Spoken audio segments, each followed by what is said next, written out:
Still says, "Oh, hey, it's live." We are live. Hey guys, welcome to episode 7, right? Yeah, 7 of the weekly. It's your job. Yeah, I know. and thanks for joining us. Hopefully you guys are watching on chat there. And this week we have, of course, Mr. Warren Bowman. Thanks for joining. Hangout is having issues. Yes, it's going to be doing this every week. So it seems like Hangouts will work if I do it live immediately. If I save it and pre-schedule the show, it just has issues. It just won't start up. I don't know why. But Sam will be joining us. Mr. Juan Bagnell is not here. He's at MWC in Barcelona. So he's actually ahead of us. Yeah. Time zone for a change. I know. He has no excuse. Exactly. Tell him to stop drinking his spice latte, whatever they be drinking in Spain, and bring himself onto the hangout here.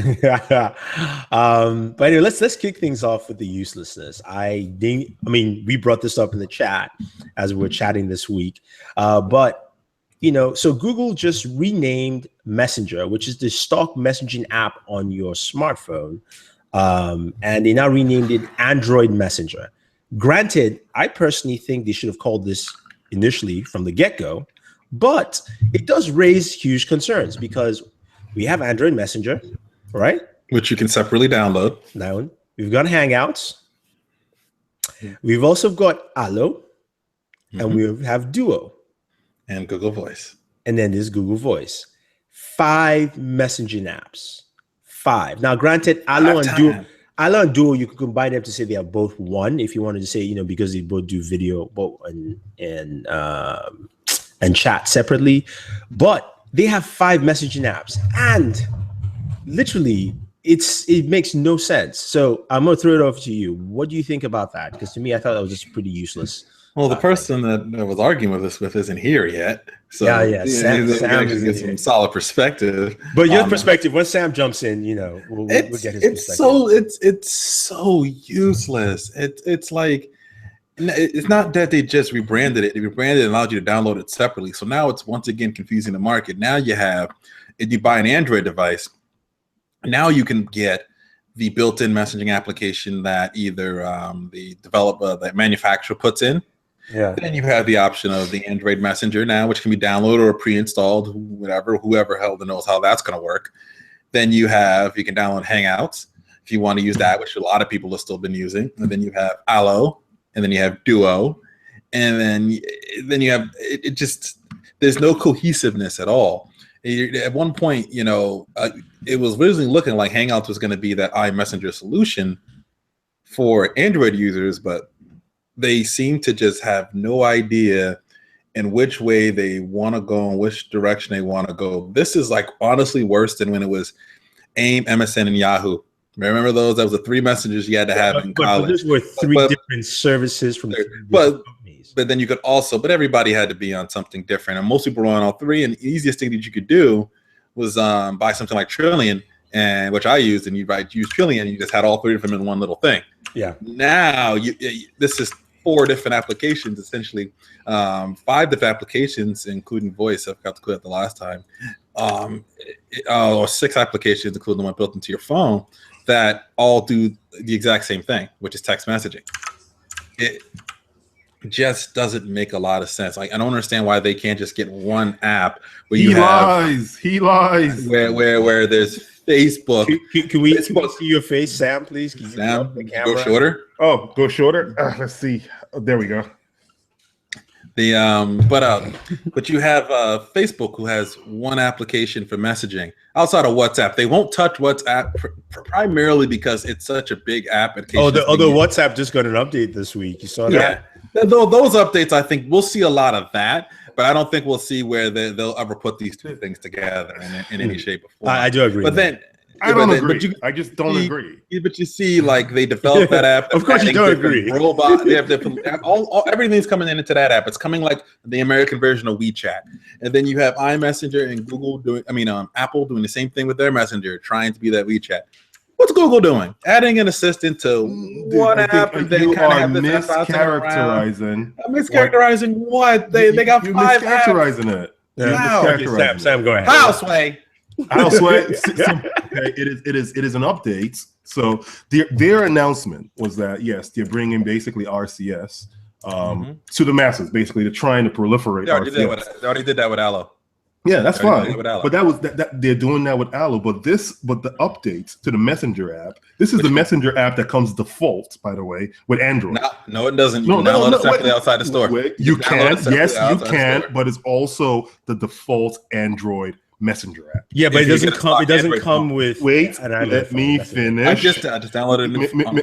May I finish? No. Now, what they're trying to do with this device is very simple. They're going to these manufacturers and also service providers and saying, you know what, let's make this the default on your phones. So no longer you're going to get an AT&T Messenger, or are you going to get, like, if you're working with LG, an LG Messenger? No, you're going to have just one Messenger app like you're saying they need, which is going to be the Messenger for Android.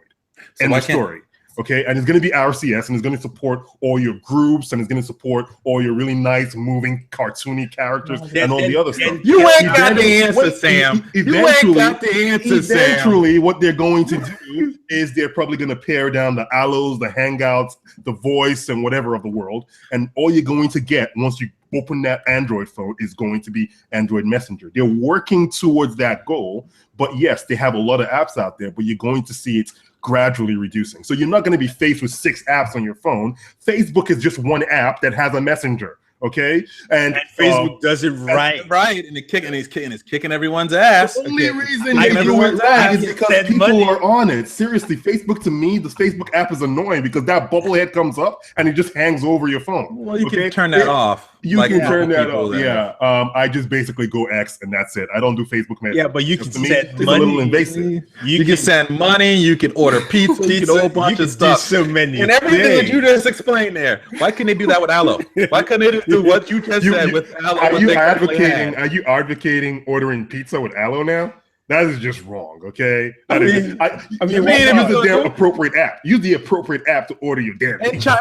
In China, they order everything through WeChat. Oh, actually, yeah, I didn't know that. WeChat. That's what Facebook's trying to do, and that's what iMessage is trying to do. If you look at all the examples you're giving, right? You're giving examples of closed systems basically proliferating your messenger systems. Yeah, that's the only messenger system you're going to use for Facebook because that's the only messenger for Facebook. That's the only messenger you're going to use for iPhone because that's iPhone's default messenger. That's the only messenger you're going to use in China because guess what? It's been a closed economy when it comes to the internet, and that's what everyone has gravitated to. You don't have competition.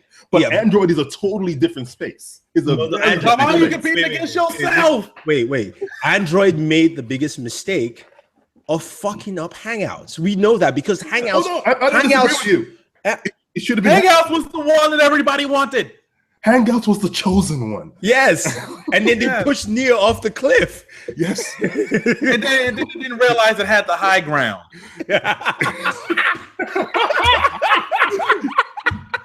I have the high ground. Google had the high ground. They didn't realize it. They didn't realize it. He thought it was Anakin. They thought they tried for the jump and it just didn't work out. Man. Okay, let's move on. Let's just move on because we've thrown enough jokes in there. All right, so this week AMD made its big Ryzen announcement, and they kept the name Ryzen, which I'm glad they did. They announced the Ryzen CPUs, the Ryzen 7, and they have 3 versions of the 7, the 1800X, 1700X, and the 1700. All those CPUs, according to everyone who's benchmarked them, literally beats the 7700K, and the top one matches Intel's X line series, or at least Intel's 60. What's that? That's a 6900K, which is the octa-core processor, also at a really affordable price. The pricing is starts at $329 for 1700. I think $399 for 1700X, and then 1800X is $499. So this is literally half the price of that. Yeah, but the numbering system is still freaking off, man. It's the Ryzen 7 1700, the Ryzen 7 1700X, the Ryzen 7 1800. I'm sorry, but come on. Why can't you just have the Ryzen 5, the Ryzen 3, the Ryzen 7, all of them just be because whatever? they didn't want to pay BMW? No. You made a mistake. No, there is the Ryzen 7, there's the Ryzen 5, and there's the Ryzen 3. This is like you getting. No, I that's what I'm saying. We have those, but it should have been basically been no, 1700 after that, no 1700X after that, no 1800 after that. I get you, but this is also similar to Intel. For instance, your chipset is the what 5930X, mine is the 5960X. So it's the same thing. That's just what it is. So what? They have to emulate Intel. They could just make it the Ryzen 7, the Ryzen 7, what? The Ryzen 7X, the Ryzen 7G, the Ryzen 7K. They went with what everybody knows on the market. AMD is basically I don't think they have a great naming structure for anything. This is the closest to a good naming. This is the best they've ever done. Don't get me wrong. Warren, it is the best. They're doing better than us when it comes to spelling. It is the best they've ever done, but I'm still saying they need some work on this one.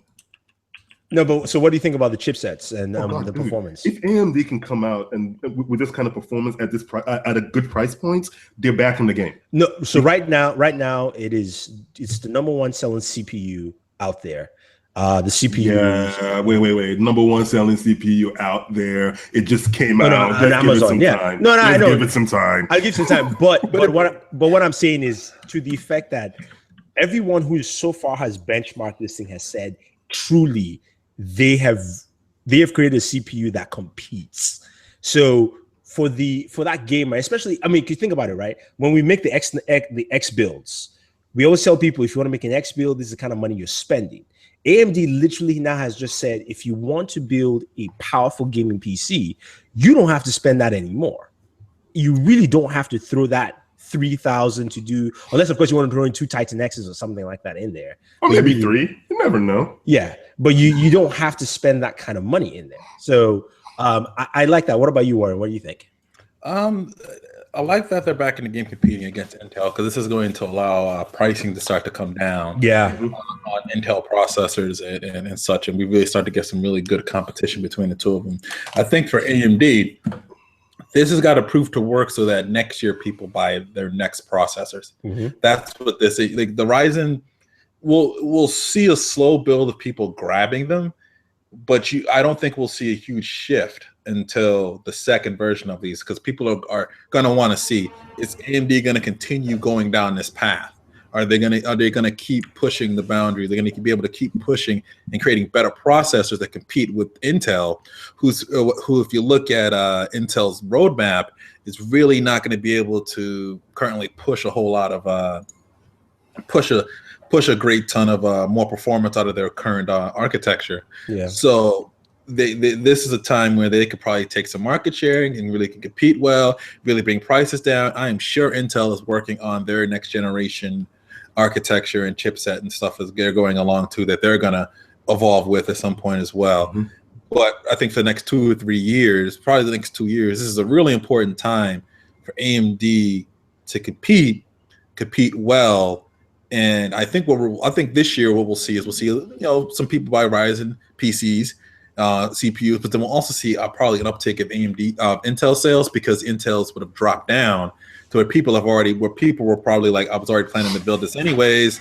Let me go and grab this now, process this a little bit cheaper because AMD is allowed it to happen.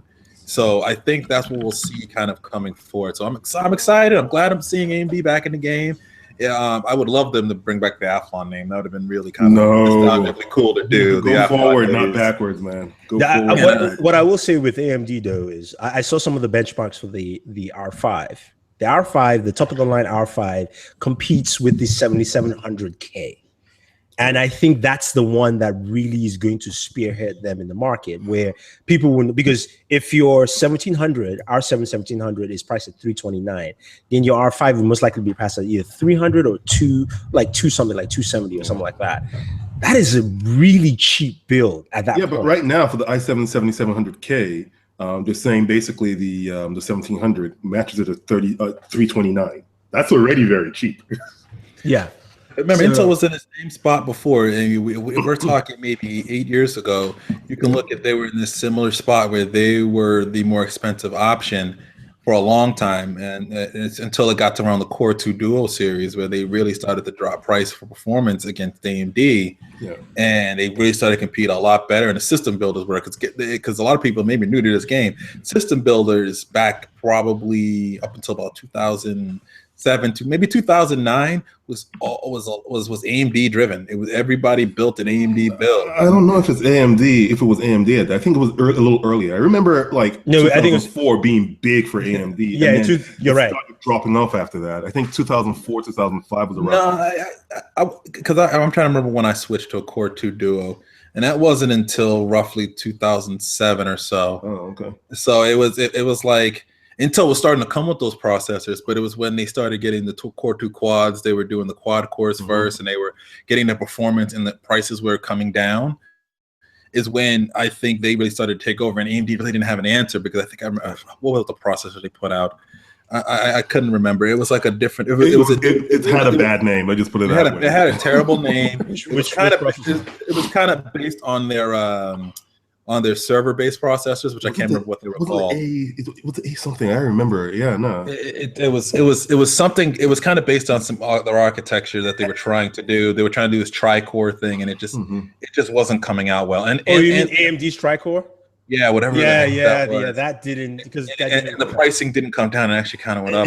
And if you remember, there used to be videos back in the days where you would see basically an AMD chip and an Intel chip running side by side. You take out the heat sinks, the Intel chip would shut down, the AMD chip will burn up. I remember that. So I remember those. They didn't do themselves any favors when Intel was basically gunning for them. Now let's see what they've done. If they've fixed a lot of the issues that people historically associate with AMD and AMD processors, with it just being cheap, not just with no performance gain, then they're going to lose. But the fact that people are coming out and saying that the performance on this is similar to what you're finding in high-end in high-end Intel chips, the octa-core Intel chips. Then this is good news. This is good news. I'm actually thinking I should do a build of one of these things. Might not be a bad idea. Yeah, I mean, and then next week we will find out. GDC's next week, so we're going to see Intel's 1080 Ti as well as AMD's. You mean NVIDIA? Sorry, NVIDIA's 1080 Ti and AMD's Vega chipset GPUs to see how that works. I know when AMD had people over, they had Linus and the rest of them out there. They had some systems running Vega, but they didn't show any specs whatsoever. Even though because the whole focus was just basically Ryzen stuff. Yeah. So we'll have to wait and see. But I agree with you guys. How many nanometers this thing is, though? I don't know what the I think it's 14. Power consumption is on this. It's 14 nanometers. I think I'm just guessing. I think it's 14. I do not know. Yeah, it doesn't say here. That's the thing. It probably is a 14 nanometer, but I have to do a little digging to find out, because that's the thing. Power consumption is definitely going to be a big issue if you're now talking about multiple graphics cards in the same system. You now have to start. So it says here I'm looking at the power consumption. The 1800X is an 8-core, 16-thread, 95 watts. Yeah. The 1700X is also 95 watts. So because I heard the 1700X, if you overclock it, gives you the same performance as the 1800X. So a lot of people might be going for that 1700X because you can easily bump up there. And then the 1700 is 65 watts. So, I mean, you're pretty much on the same level as Intel in terms of wattage at this point. That's good. Yeah. Well, good to have AMD back finally, because it was brutal. I wouldn't say it was brutal. I think AMD Intel had kept the prices at a pretty decent rate. It just got to a point where that we needed something else of another option out in the market. But it wasn't just that. Remember, if you asked what Intel processors what AMD processor to use in the build. AMD had too many lines. They had the APUs. The APUs, I even understand that. That was really specific for the APUs. Yeah, exactly. HTPCs or servers. But then they had the Bulldozer. They had they still had Athlons. They still had Athlons. They had so many different things, and I was like, I don't know. Yeah, that's what I'm saying. The naming structure was all over the place. You couldn't really figure it out. It made it there was a barrier to just purchasing it from a consumer standpoint, because it's just like there are way too many options, way too many names. I don't understand what the heck these guys are talking about. I'm done. Yeah. Intel gives you 3 choices, and from those 3 choices, you fork out. Like, okay, you got the i3, the i5, the i7, the i3. Just go with those. Exactly. Yeah, definitely. All right, let's move on to Samsung. So Samsung's not going to be at MWC this year, but no, they'll be there. Oh, sorry, they're there. In terms of it's not going to be shown there. They're not making any major announcements. But Warren, could you share the image of the leaked specs? So we do have leaked specs for the Galaxy S8 and the S8 Plus, because for some reason I installed Windows and my Windows installation is messed up on this PC. I just built a 7700K PC, and for some reason Windows is misbehaving. That's a X99, right? No, the K, the new 7700K. And what board is it? What kind of? No, it's a socket. What socket is it? 1151. Oh, the 1151. 51. All right. So while Warren's getting that up, I'll read you the specs for the Galaxy S8 and S8 Plus. These are rumored specs, but I think they're pretty much close to accurate. 4G LTE capable. Both devices should be able to do gigabit downloads, because at least they will have the Snapdragon 835, which has the X16 chipset that does 1 gigabit downloads and 150 up. So that's actually the limitations why you only see 150. It's 1 gigabit down and 150 up for gigabit downloads. Then screen size, it's 5.8 inches for the Galaxy S8, or 5.6 rounded corners. That's what it says. QHD plus display. That plus is probably, there we go. That plus is a better bit ratio. And also for HDR, most likely this device will have HDR. For the S8 Plus, it is 6.2 inches. And it's also going to be Super AMOLED, Quad HD plus Super AMOLED display. Both devices will have 12 megapixel cameras, which I don't think that is correct, though. I don't think that'll be correct. It says dual pixel main cameras. Yeah, but remember, we had 12 megapixel dual pixel cameras last year anyway. Yeah. With our S7 Edge. Yeah, but I'm not I'm wondering if they're showing. Or did they change this? Did they change this? No, it's a single camera. It's a single camera sensor from all that. I'm thinking it might get a bump to 16, or maybe they've increased the sensor size. Because if they increase the sensor size, then it won't matter. It would be great, even if you have 12 megapixels. Front-facing camera is 8 megapixels for all you selfie fans. Water and dust resistant IP68. Iris scanner is back. It looks like standard storage is 64. Technically, it's not back. Well, it never existed because the Note 7 doesn't exist. Yeah, it doesn't exist like Michigan State in the 90s. It never happened. All right. It looks like standard storage will be 64 gigabytes, which is nice. And of course, SD expansion. 4 gigabytes of RAM. This is where a few people are complaining about. They wanted to see 6. Why? Samsung's Pay is still there. We got wireless charging as expected. And then you also have earphones tuned by AKG. Yeah, this is the part I do like. Earphones tuned by AKG, which goes to that Harman purchase. Yeah, they couldn't maybe add Harman internals quickly, but they could definitely add headphones into it. So what do you guys think of the specs, and do you think it's going to be close to what we see here? External micro SD card.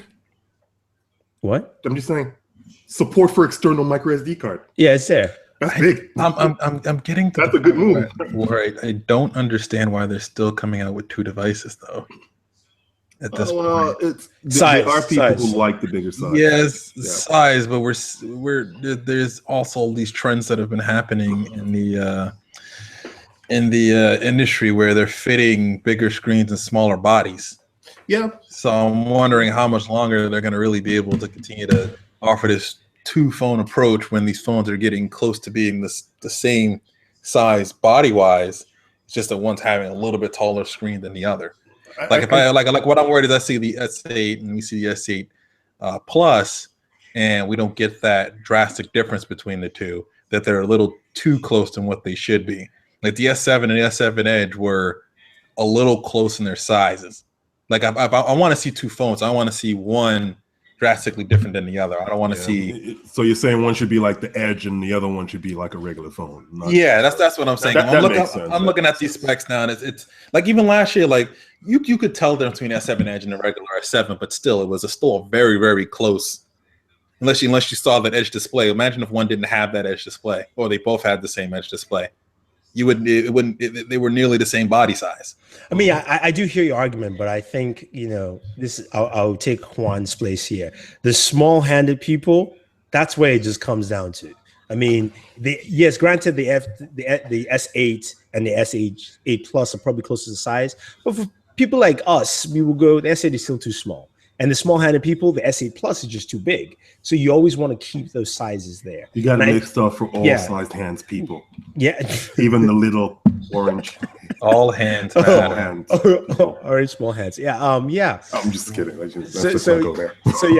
You definitely, I think you definitely need to have that. And I think that's just something, that needs to show up. But I think in all, we are okay with the specs and everything there. Other Samsung news.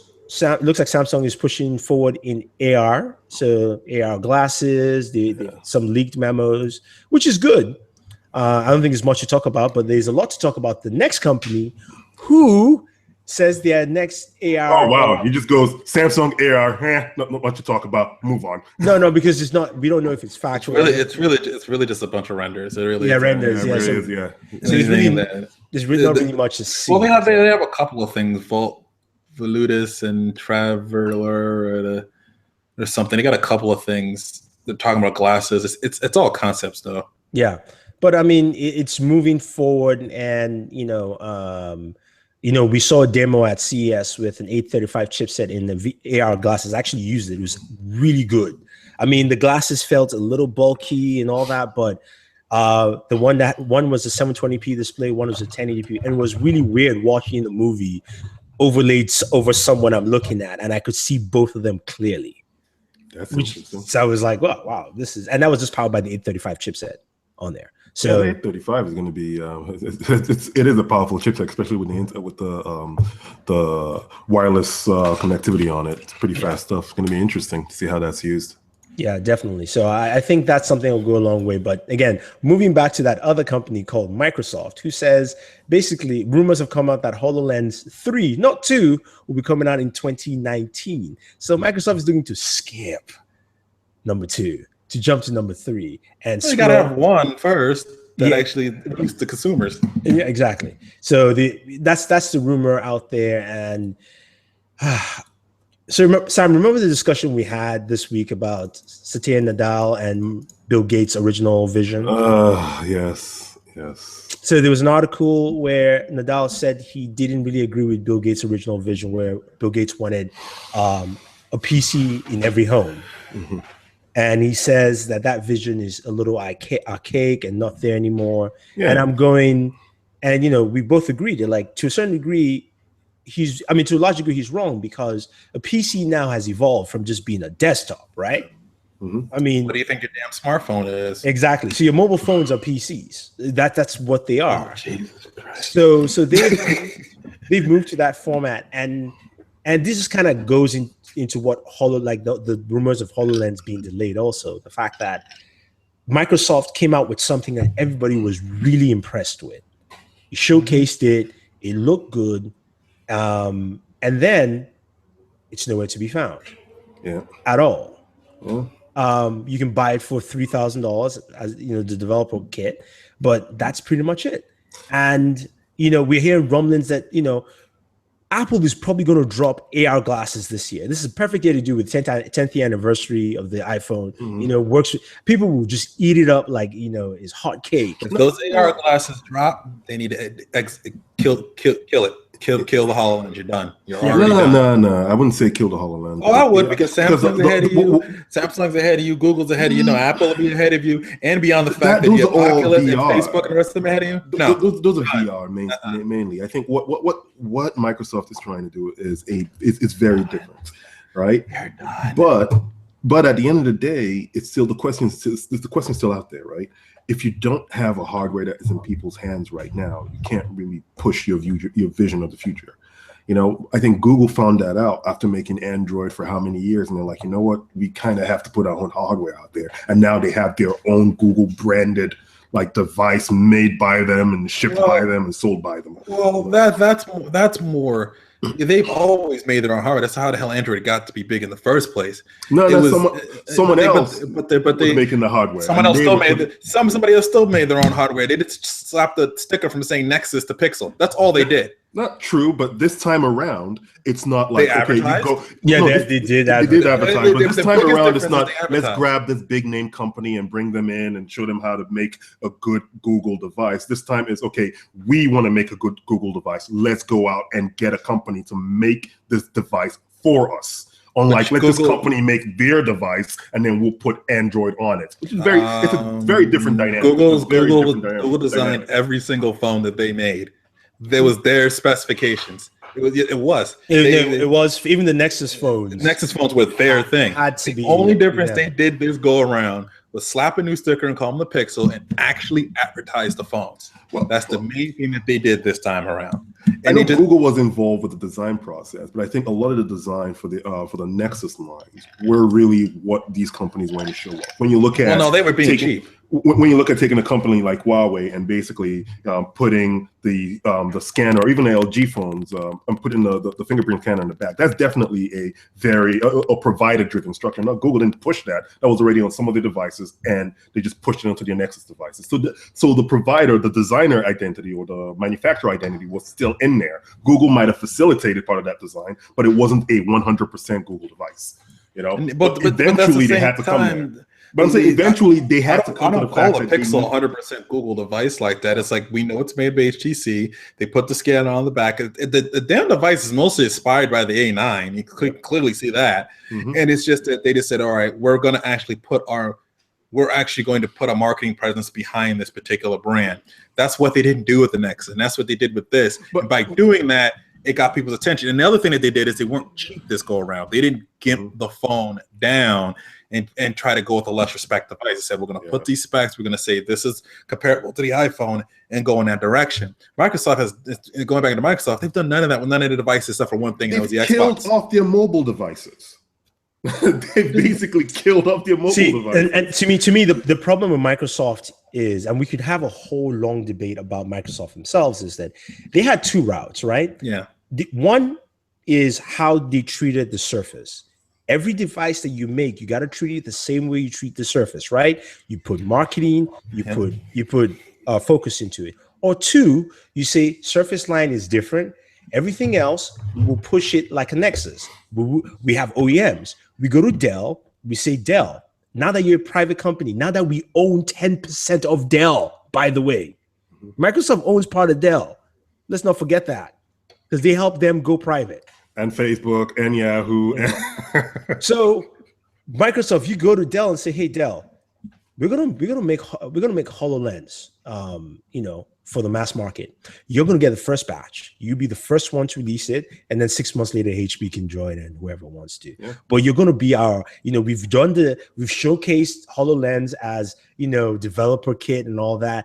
Now release HoloLens, and you can call it the Dell whatever. But I mean, you keep it in the same HoloLens family, and you push your OEMs to release it. And because remember, what they did with Surface was almost even a Nexus style event. You saw how PC designs got better from all these guys. The only other person who was spearheaded was Lenovo with the Yoga line. They started this before everyone else. But PC designs were helped by the Surface. Mm-hmm. And they even, the Surface attachment keyboard, Microsoft has licensed that out for free to all its OEMs. Yeah. So if you're not going to build it, then let your OEMs do this, because they want to make money. But remember who was behind Surface. Yeah, we know. Yeah. Steve Ballmer was behind Surface. I know. He understood how to sell that. But see, that's the same discussion we're having about Satya Nadella. He's a very cloud/server focused CEO, where he should basically understand. Well, I think he knows this, but I don't think he's implementing this properly. It's a hardware, like you need the hardware to push that software, to push adaptation for that software, and that's what he's not doing. So you could have the best products out there. You could have it open to all OEMs. But if the OEMs, or if these other third parties don't understand what your vision is for this, if they don't have a reference, you are never going to get the adoption that you want. And I don't think he gets that. No, I definitely agree. And I think that's the problem with Microsoft here, is that you don't understand that very basic premise of saying, you know what? Remember when Ballmer talked about their OEMs, there's one thing that Microsoft did well within that era with OEMs, even to the detriment of Windows Phone. Think about it. Remember when they talked about Windows Phone early, and they pushed OEMs heavy. They pushed OEMs. They pushed Dell Windows phones. They pushed Acer. All these companies. Microsoft was like, no, our OEMs are going to help us fill out the gap. That's why you have OEMs there, because you're a PC manufacturer. I mean, sorry, you're in the PC business, right? You have these guys who know how to make hardware, who you can help them make the hardware better. And if you want to cut the cost of making a HoloLens from $3,000, then if HoloLens is available by HP, Lenovo, Dell, Acer, that's already 4 plus you 5. I mean, you can drop it down to $500 at that point, because you're spreading the cost around. But you know, it is Microsoft, so I mean, we won't see the HoloLens of any type of existence, at least by earliest 2018, I guess. What they're trying to say here, 2019 it'll be on number 3, or 2020, whatever the heck they expect to do that. Yeah. These ridiculous numbers that they're saying. If I'm telling you, if Apple drops anything AR, VR related, Microsoft might as well step out of the game. Step out, kill HoloLens, focus on something else. Because I wouldn't be that harsh. I would be.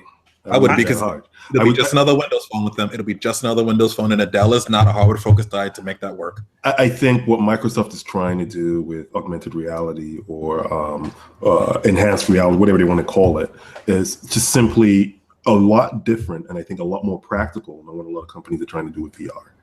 When all these companies were coming out with VR solutions, right off the bat, the first iteration of VR was always tethered to a device, to a PC, and you came out with this, kind of fad of the backpack PCs. Now we're looking at the Microsoft implementation of AR, and right off the bat, it was supposed to be a self-contained system. So they're looking at a very futuristic, a very But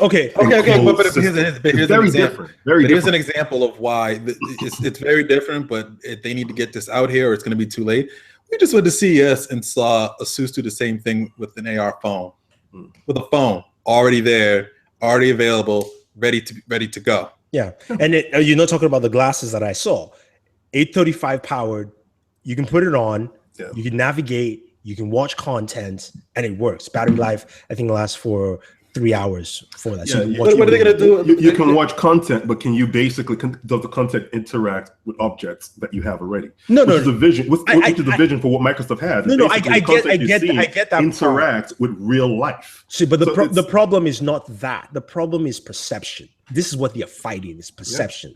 Because Apple will drop something that doesn't do nearly a tenth of the power of what HoloLens can do, and it will win. Because perception is reality, not reality becomes perception. You see, this is the thing, right? And when it comes to technology like AR and also wearables, and we saw this with how Apple has flopped when it comes to wearables. You think Apple would come out and would dominate the wearables market? No, it came out and it flopped. Okay, simple as that. It's still number one in terms of smart. Yeah, but technology-wise, and basically and also market share-wise, the whole market's kind of a flop still. The whole market is not kind of a flop. Okay, the smartwatch market, the flop fitness bands are, but that's smartwatch market. Yeah, that's what I'm saying. There's actually a growing segment of that market, which is mostly in the fitness area. I don't combine the two. I don't combine the two. I take it like this: fitness, smartwatch. One's clearly going one way, one clearly is going the other way. But you see, like I've always, but let's not even get into that conversation. Let's stick to what we're talking about, which is basically AR and VR, right?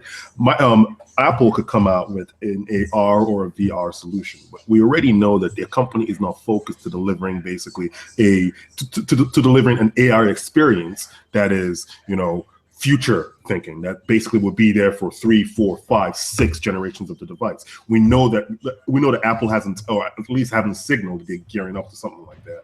Microsoft is showing that they're dedicated. Coming out with a version 3. Where is it in the market? Where is it available? Where is we can obtain it? Where is we can do it? Because let's put it this way: as someone said here in the chat, Imagine Sagi. Yeah. Look at the AirPods. Everyone's now thinking Apple's the first to create wireless freaking earbuds. And this thing suck, by the way. Oh yeah, that's true. Everyone's thinking Apple's the first to do it. Oh god. I was out the other day and I took out my braggies and someone says, "Are those the Apple AirPods?" I'm like, "These things are fucking black, man. They're black." What are black AirPods? I'm like, these things are black. Okay, it's not even the same color. No. There's black AirPods. There's black AirPods now. You know what? Yeah, but I resent that. I resent that. I just right. resent them calling them freaking Apple whatever. Actually, they're black ones? I didn't even know that. I think those are just recently coming out. Yeah. All right, so moving on to our next topic. This was leaked. Sonos has a Playbase coming out in March for $699, which basically a sound base is where it's a base that you can put your TV on and of course plays music. Just wanted to get your thoughts on that. I don't like the sound bases that much. To me, I wanted to see maybe an update to the play bar itself. No, this seems like it's the going to be the replacement for the play bar because it's priced right around the same price. Same price, yeah. So it looks as though this is going to be the replacement of the play bar. You see, the way Sonos normally works is they come out and they replace it gradually, right? So if you look at the design language on this, it's very similar to the Play 5 that came out last year, was the year before that. So they're gradually changing the design language. I think the play bar it's very good. I like the play bar. But my question would be, is this compatible with the Play 3s and the Play 1s that turn it into a 7.1 surround system? They're all compatible. Okay. So if that's the case, then all the way, cool. Yeah. It'd be nice to see. Yeah. Although it shows an optical port, Ethernet port in the rear, but no HDMI. Speaker grill in front, a single button on the side, and that is pretty much it. So but if you have an optical, you don't really need the HDMI. All right, next topic here we have Amazon is adding cold beverages to their store. You mean alcoholic cold beverages? Yes. Wine and beer in his high-tech convenience store. I need to go try that store. I need to go to Seattle just to try it out. Oh, that's the whole reason you're going. Why are you going to Seattle? Just so I can try an Amazon Go store, please. We'll come from New York in a second. We're waiting for it. Yeah, then we can have Daniel walk around with his gimbal. Just that picture again. Just him from that Samsung event. It's the best picture of CES. It's not even the best picture. It just shows how the guy has steady hands, man. Steady hands and just drinking. Yeah, the picture was so epic. So epic. Yeah, no, that was an epic pic. If you guys have not seen it, Daniel is the videographer here at Booredatwork, and he's amazing. Yeah, all the videos that look really good, it's him, not me. He knows what he's doing. Yeah, pretty much.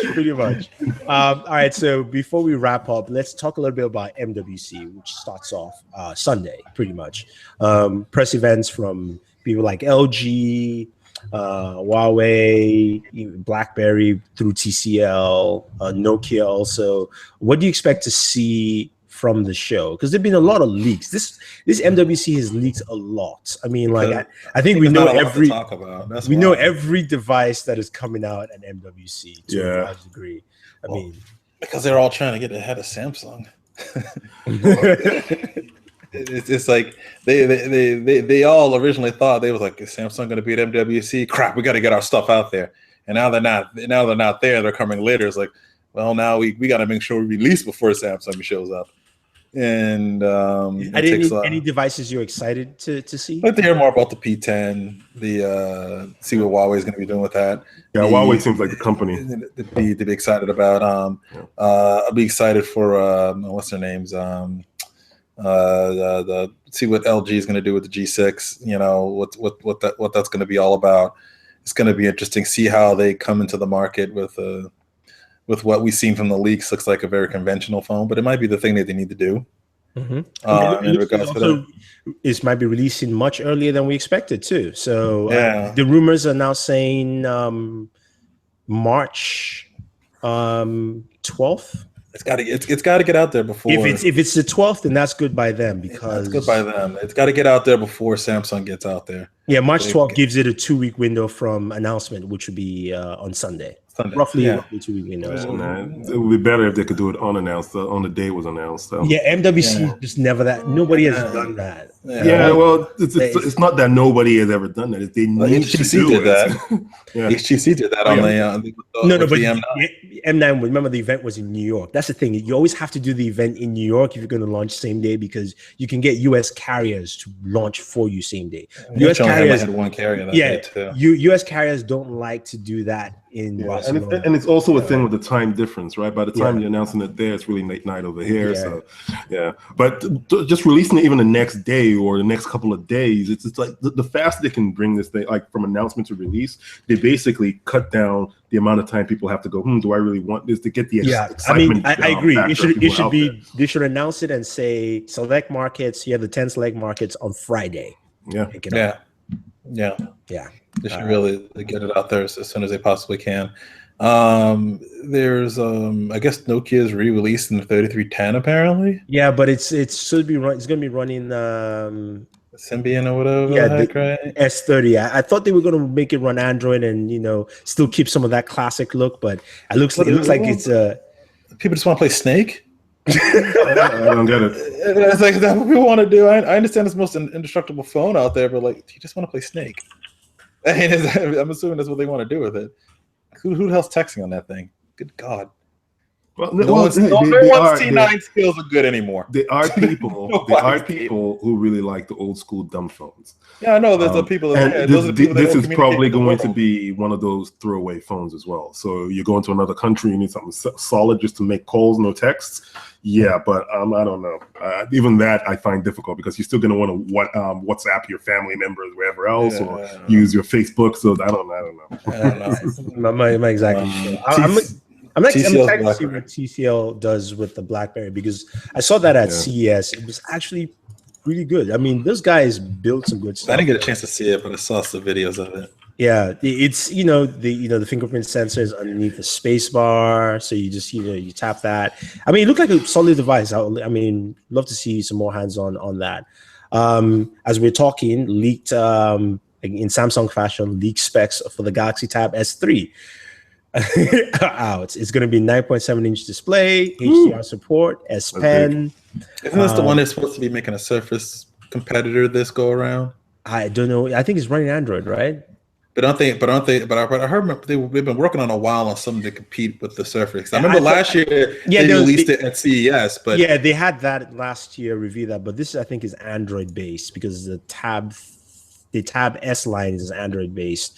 The chipset will support Vulkan, latest 3D API. It's Android 7.0, octa-core processor, 4 gigs of RAM, 32 gigabytes of storage, USB Type-C, Wi-Fi AC, optional LTE up to 300 megabits, and we'll have AKG tuned headphones yet again. Yeah, but the thing is, I want tablets that are smaller. These big form factor tablets to me are not the way to go. You have to. You want that 7-inch, right? Yeah. About the 8-inch. The 8-inch is just perfect. It's like a perfect size.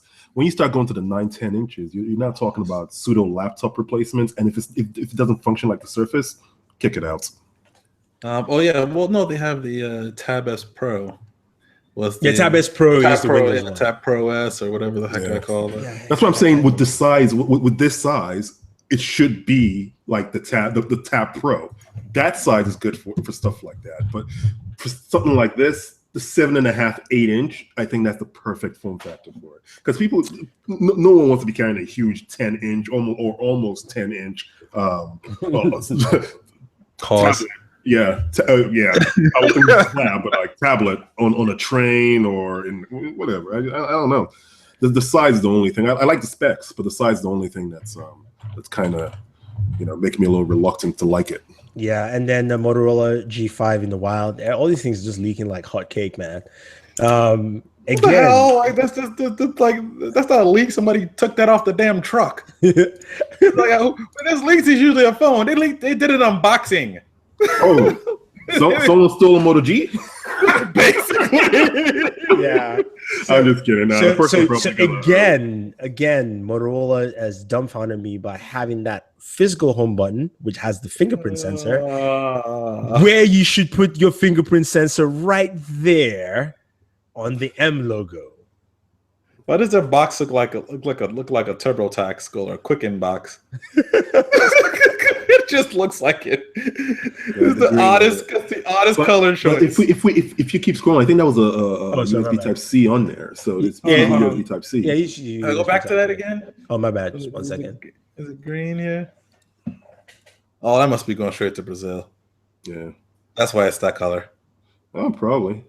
That's going straight to Brazil. Oh no, that's not Brazil. If you look at the charger that came with it, it's not. But the color is. Yeah, the color looks. Yeah, the charger that comes with it looks more like a European one too. So it's European. Europe. Yeah. Okay. Removable battery. Nobody took that off the truck, man. Warren said they took it off the truck. Did an unboxing. Any other devices you guys are interested in?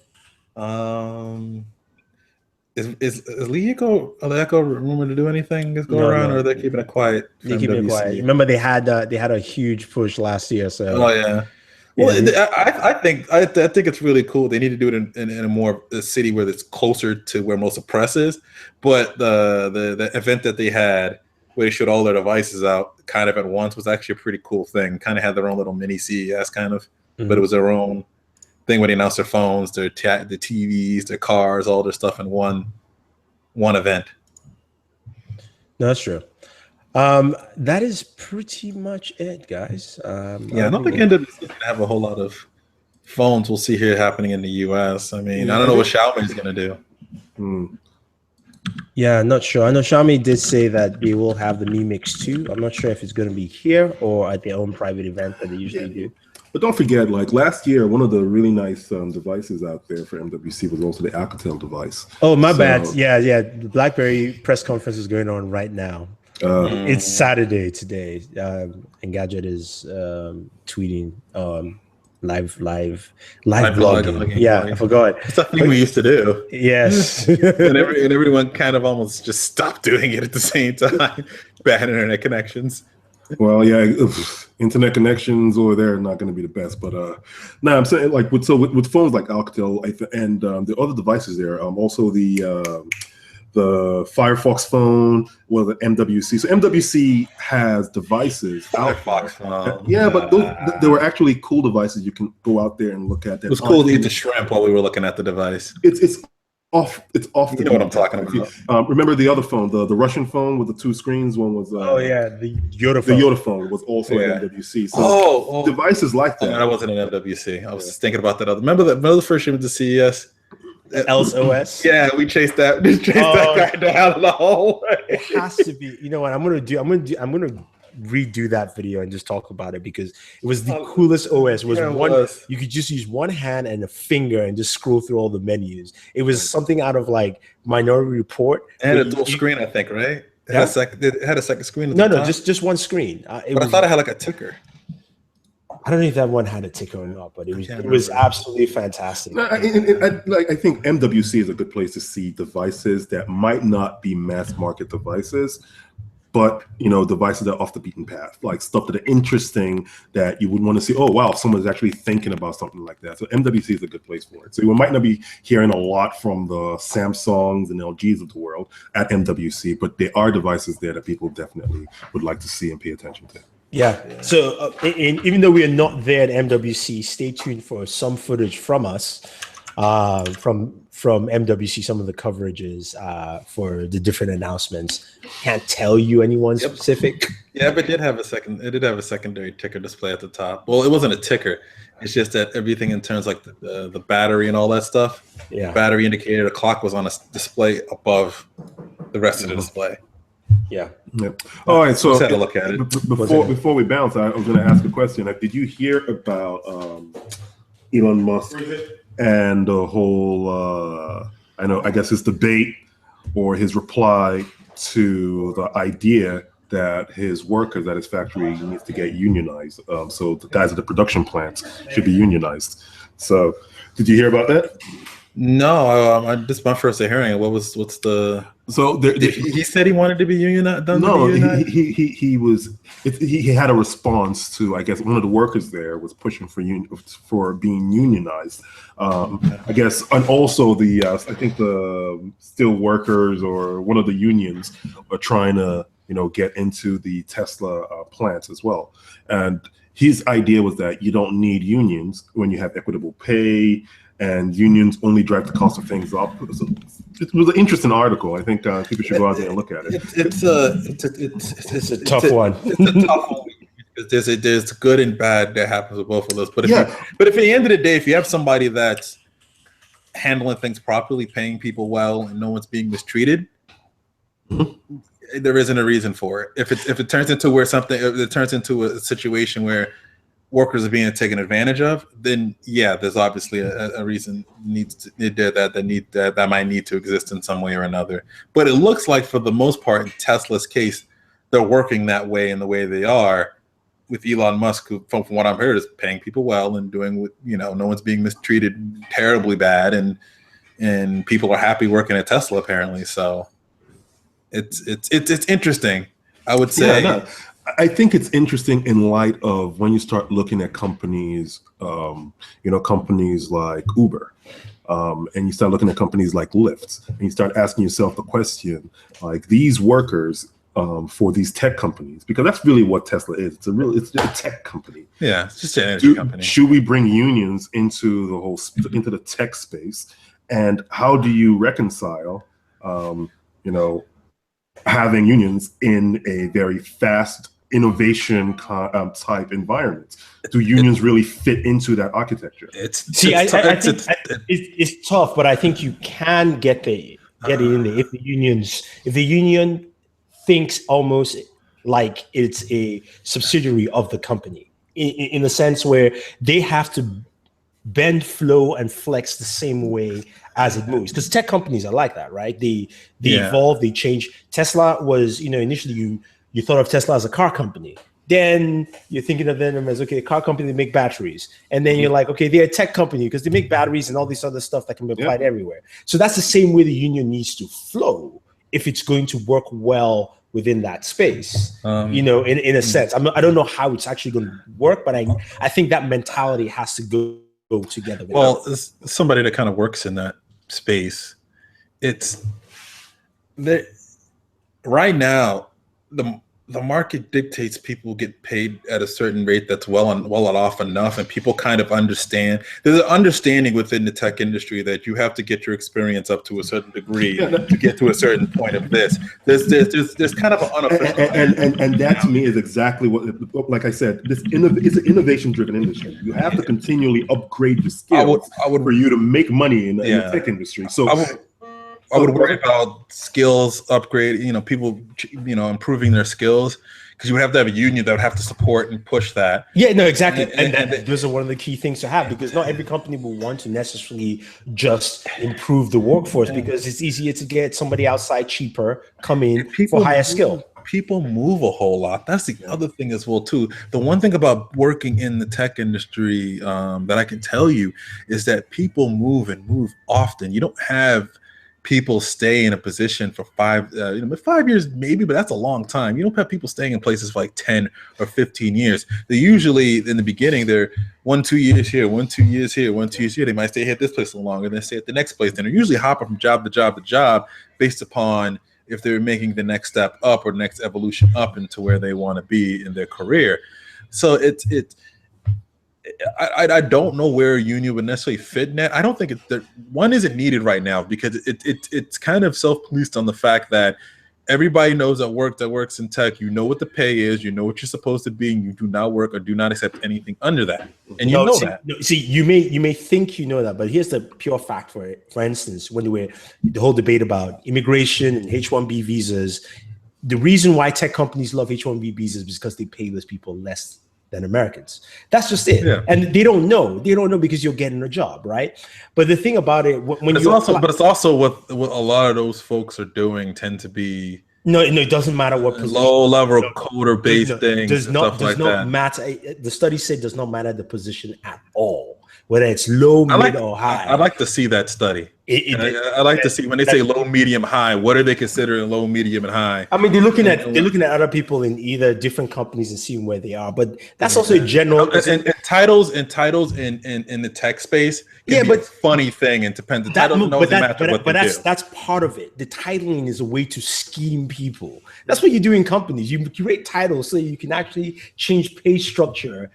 Things like that. I think what it is that that's not exactly a lot of times titles are changed because positions have changed because tech has evolved a certain way that that happens a lot. Even in financial firms, man, the amount of VPs and SVPs and what they do and left. No. In that space, in that space, in sort of the financial space, that's a whole bunch of poppycock, and they know that it is, and they know that, and they accept that. They know they get the little senior or extra thing on their thing just because they have to be pushed up to something. They know that. Yeah, but I think a good example is that in the tech space, tech spaces are the tech industry is so agile that if you are in a manufacturing process, if you're in the manufacturing process of a product delivery, you can hire someone like Tim Cook. If you are in the if you're basically in the marketing process, you can just basically do a quick turnaround and hire a CEO who's more towards that marketing side. If you are in the distribution side, you can switch that up and hire a CEO who is focused on something like that. So the responsibilities tend to change and move around. Yeah, just like sharing the dollars now. Yeah. CEO. So it's going to be interesting to see how you fit, an old idea of pay equity into this this fast moving industry. And do we get hampered?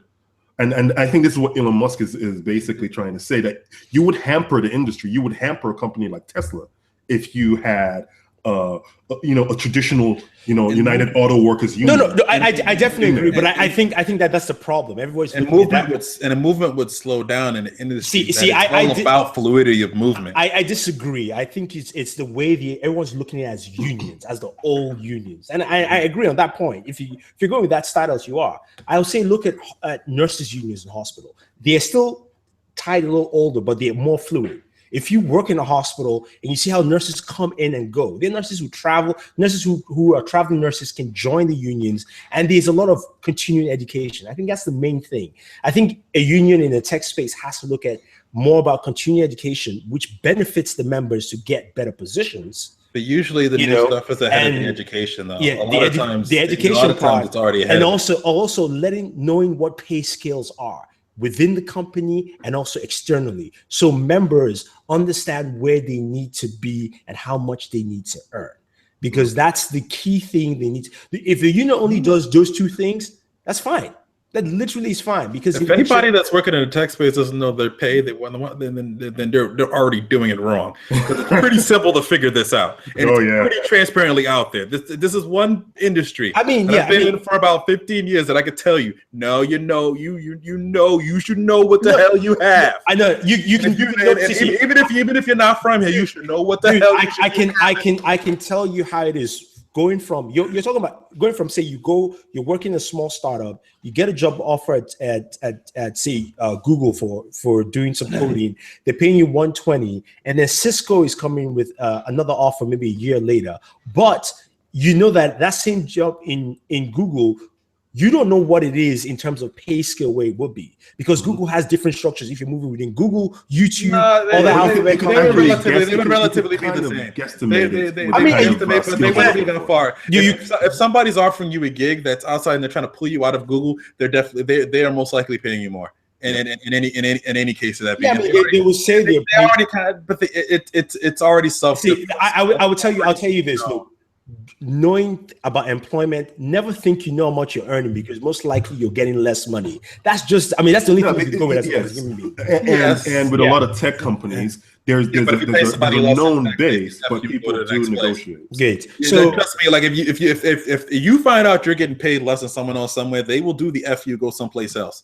They will do it, and I've seen it plenty of times. But that's why I said they'll do it. Then they'll do it hard. If you're going to have a union, those are the kind of things you should look at. And also, besides just continuing education and financial, looking at other things when it comes to, work-life balance, those things that the company also, all these tech companies talk about, right? That's what the union should also strive to be. That's why I said, if you're going union in a tech company, it has to be it has to flow like the company. Because then it makes sure that the company is getting the right kind of workforce in there, and that you're not arbitrarily driving up the price of doing business for the company by arbitrary increases that aren't based on any substantive skill increase. That's why it can't be based around the idea of what unions are were thought to be in the 80s, right? It has to be more, it's almost like saying a self-driving collective group. It's like saying we all came together to make sure that we have our backs. Literally. That's that's how it has to be.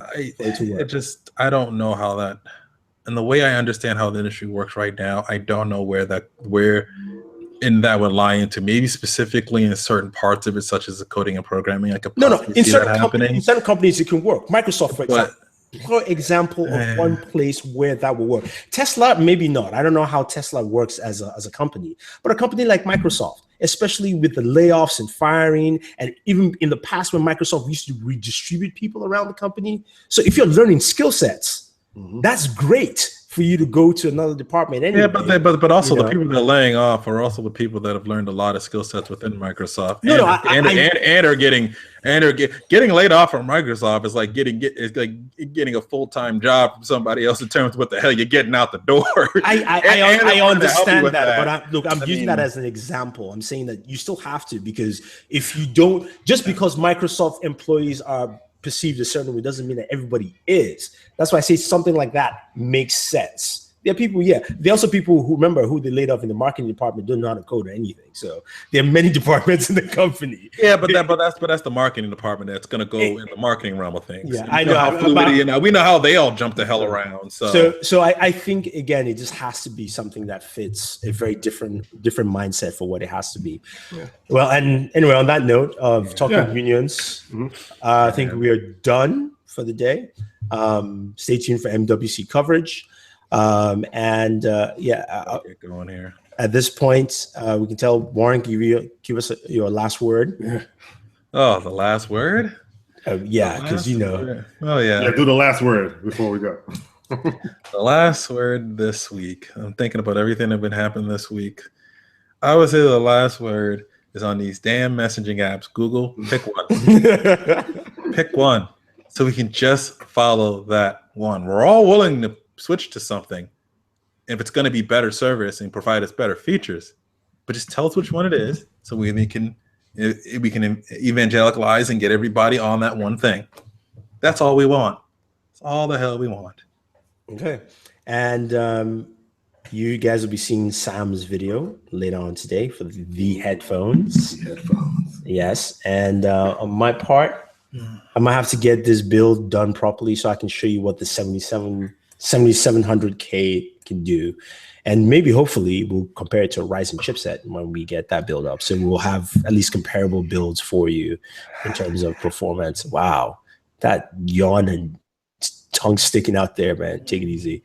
All right, guys, thank you very much for watching. Appreciate everyone joining us here, even though we had technical difficulties yet again. Don't forget to like and share this video and check out the channels. Check out Mr. Warren Bowman at BW1.com. Definitely hit subscribe, like, and share all his videos. And leave comments there. There's also Mr. Juan Bagnell from Pocket Now. He's not here with us today. Also check in the BlackBerry conference right now. Yeah, he's probably there at BlackBerry. You probably see him. So check out videos. Why isn't this 3-day live? Oh, can't zoom in and find him.